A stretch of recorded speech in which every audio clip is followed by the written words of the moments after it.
Saudara, Kementerian Pertanian bersama TNI menyalurkan puluhan ton bantuan pangan ke wilayah terdampak bencana di Aceh Tengah dan Bener Meriah. Bantuan disalurkan ke daerah terisolasi dengan menggunakan sepeda motor trail.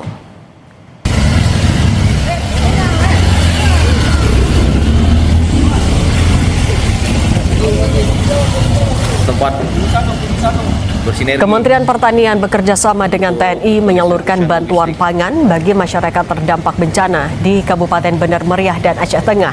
Sebanyak 10 ton beras didistribusikan melalui jalur darat dengan melibatkan 100 prajurit TNI bermotor dari Korem 011 Lila Wangsa.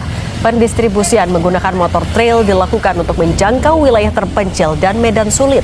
Setiap personel membawa sekitar 25 kg beras.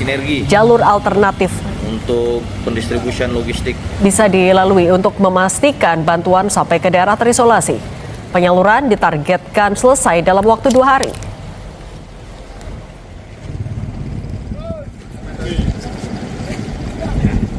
Kita juga sudah koordinasi ke Lanut Sultan Iskandar Muda. Hari ini juga akan dikirim 8 ton via Hercules. Ya. Jadi nanti spesialisasinya untuk Korem ini adalah daerah-daerah yang sangat terisolir, yang tidak tersentuh atau yang belum tersentuh atau jarang tersentuh oleh bantuan-bantuan yang selama ini sudah mengalir ke masyarakat.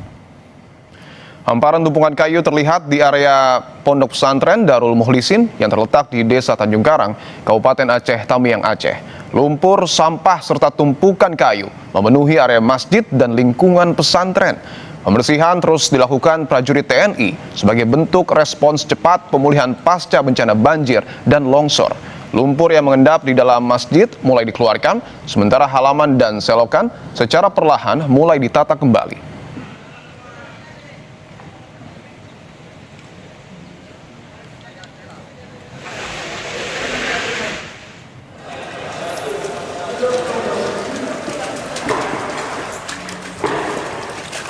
Pemulihan pasca bencana terus dilakukan di daerah terdampak banjir dan longsor. Satgas Penanggulangan Bencana Alam Kodam Iskandar Muda membersihkan Masjid Pesantren Darul Mukhlisin di Desa Tanjung Karang, Aceh Tamiang.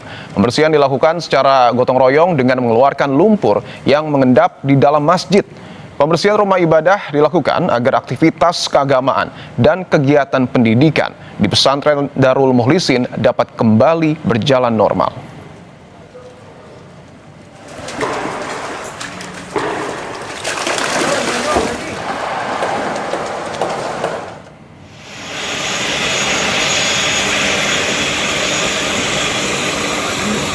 Di tengah pemulihan pasca bencana banjir dan longsor Sumatera, TNI Angkatan Udara mengevakuasi lansia melalui jalur udara. Pasien dievakuasi menggunakan pesawat angkut Super Hercules TNI Angkatan Udara dari Bandara Rembele, Kabupaten Bener Meriah, menuju Lanut Suwondo, Medan. Setibanya di Lanut Suwondo, pasien lansia berusia 85 tahun tersebut langsung dievakuasi menggunakan ambulans menuju Rumah Sakit Murni Teguh, Medan untuk penanganan lebih lanjut. Pemilihan jalur udara dalam evakuasi ini dinilai efektif untuk mempercepat proses rujukan medis, terutama di tengah keterbatasan akses darat pasca bencana.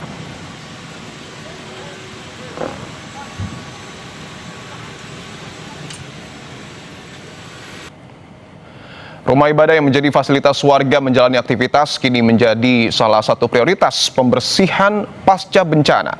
Selain lumpur di area dalam masjid, tumpukan kayu juga mulai dibersihkan. Lalu seperti apa proses pembersihan khususnya di Masjid Pesantren Darul Mukhlisin Aceh Tamiang? Sudah bergabung melalui sambungan Zoom Kolonel Infantri Dimar Batra, Komandan Brigade Infantri 25 Siwah Kodam Iskandar Muda. Pak Dimar, selamat petang.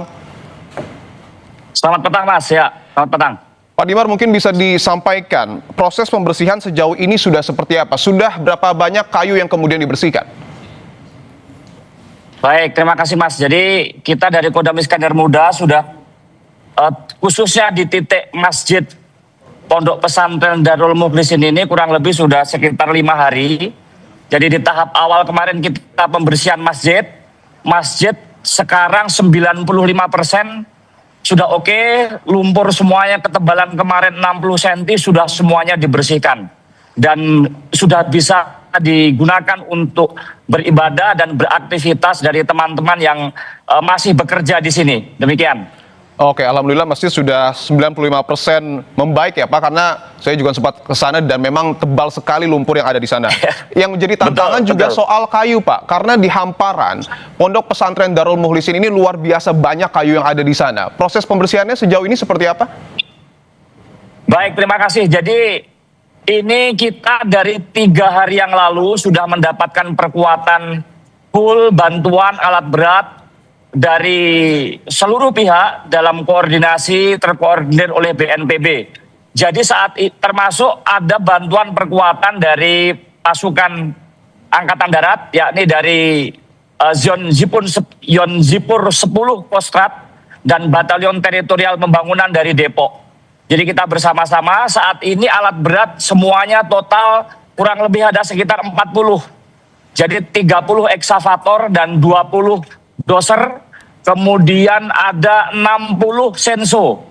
Jadi kita bersama-sama dengan seluruh pihak, TNI, kemudian ada BPJN, kemudian ada BNPB tentunya, rekan-rekan dari kepolisian dan seluruh termasuk Kementerian Kehutanan, pemerintah daerah tingkat 1 dan 2, semuanya kolaborasi termasuk dengan relawan untuk membersihkan kayu, ya demikian. Oke, ada 40 alat berat yang digunakan. Untuk proses pembersihan kayu ini Pak, kayunya dibawa kemana?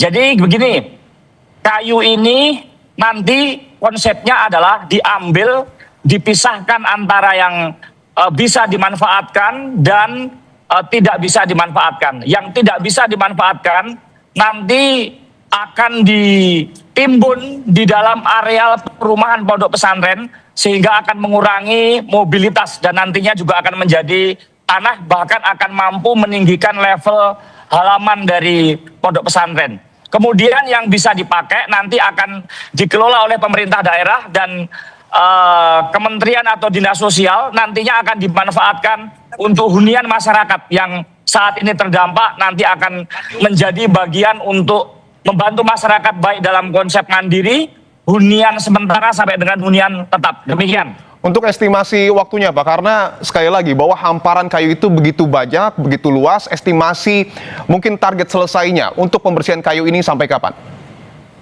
Baik, untuk di titik Pondok Pesantren Darul Mukhlisin ini kurang lebih 1 minggu.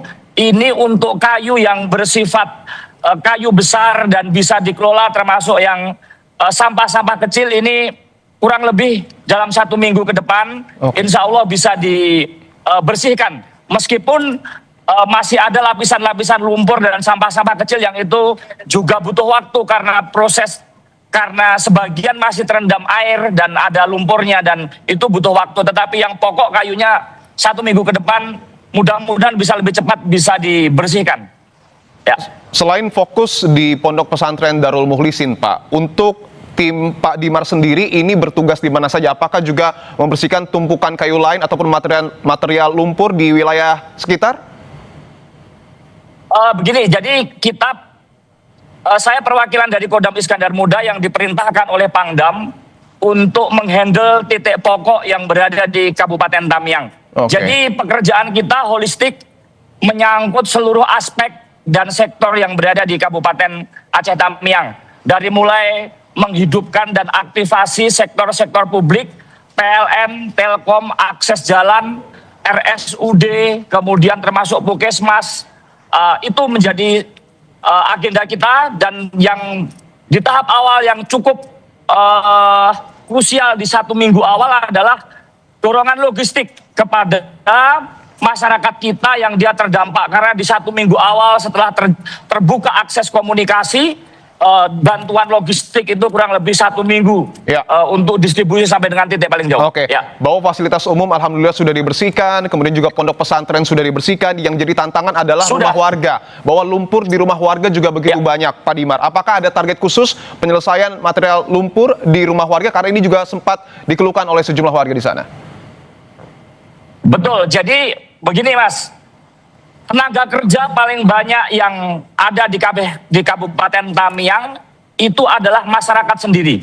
Oke. Jadi ketika kita mengandalkan petugas ini sangat kecil prosentasenya. Tetapi yang bisa dilakukan oleh negara dan pemerintah adalah bertanggung jawab terhadap akses-akses pokok seperti jalan, PLN, PDAM, Pertamina, kemudian fasilitas umum, rumah sakit, sekolah, masjid, itu nanti kita handle. Ketika jalan itu nanti udah kita bersihkan, masyarakat dia bisa bergotong royong mengeluarkan lumpur dari rumahnya ke depan. Sehingga nanti di situ akan ada kendaraan yang akan mengangkut, membuang lumpur-lumpur itu ke sektor yang ditentukan oleh nanti pemerintah. Demikian untuk tekniknya. Oke, bahwa target fasilitas umum ini menjadi fokus dari TNI. Apakah ada target khusus, Pak, berapa lama fasilitas umum di seluruh Aceh Tamiang ini akan dibersihkan dan mudah-mudahan bisa kembali beroperasi? Oke. Fasilitas umum saat ini semuanya sudah berada di level 60 sampai dengan 75% lah. Ada beberapa titik yang sudah sudah clear, ada yang sekitar di persentase 60. Itu target dan gambaran situasi sampai dengan progres sejauh ini. Kalau fasilitas umum ya, fasilitas umum seperti kantor bupati, kemudian jalan, rumah sakit, kurang lebih 60 sampai dengan 80%. Baik, terima kasih Kolonel Infantri Dimar Bahtera, Komandan Brigade Infantri 25 Siwah, Kodam Iskandar Muda. Terima kasih dan salam untuk prajurit TNI di sana, Pak.